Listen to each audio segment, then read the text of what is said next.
Magandang tanghali mga kapatid. May sasabihin lang ako na sandali lang, saglit lang.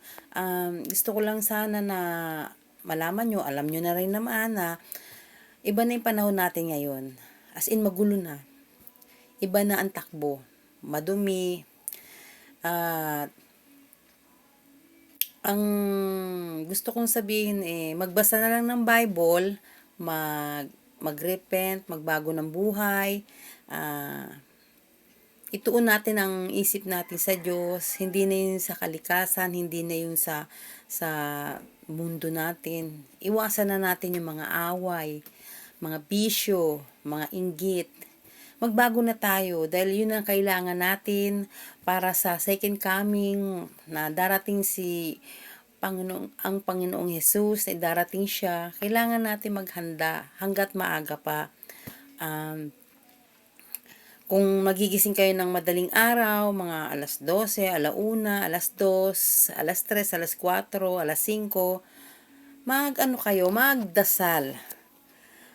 Mula umaga, tanghali, gabi, magdasal. Dahil yan ang kailangan natin para makapunta tayo sa Diyos, makapag-commit tayo sa Kanya.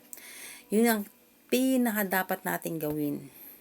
Ang magbasa ng Bible, magdasal, at manood tayo ng Jesus is Our Shield. Sa mga hindi pa nakakapanood, manood tayo, nakakapagpagaling siya ng mga may sakit.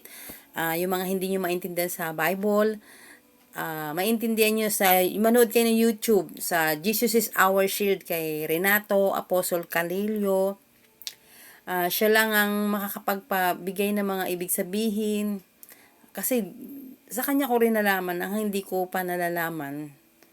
Hanggang ngayon, sa kanya pa rin ako nanonood. Marami akong nalalaman tungkol sa mga about Bible, tungkol sa Diyos, na hindi ko pa nalaman ito kahit na noon pa. Wala rin akong alam. Siya lang talaga ang pinanunood ko at sa kanya ako natututo. Number 1 yun, nagbabasa ako ng Bible, nagdarasal ako mula madaling araw, mula umaga, tanghali, gabi, tas madaling araw, yan, paulit-ulit ako nagdadasal. Lahat ng bagay na pwedeng ipagdasal, para din naman sa atin yun. Yun ang gusto ko lang sabihin, magbago na tayo. Baguhin na natin pakikitungo natin sa ating kapwa. Wag mag-away-away, wag na magbisyo, wag na magsugal o kung ano pa man, inom ng alak, yosi, iwasan na yan. Magbagong buhay na tayo hanggat hindi pa siya dumarating. Para just in case na dumating man siya, nakahanda na tayo. Kailangan natin ihanda natin ang ating mga kaluluwang espiritu natin.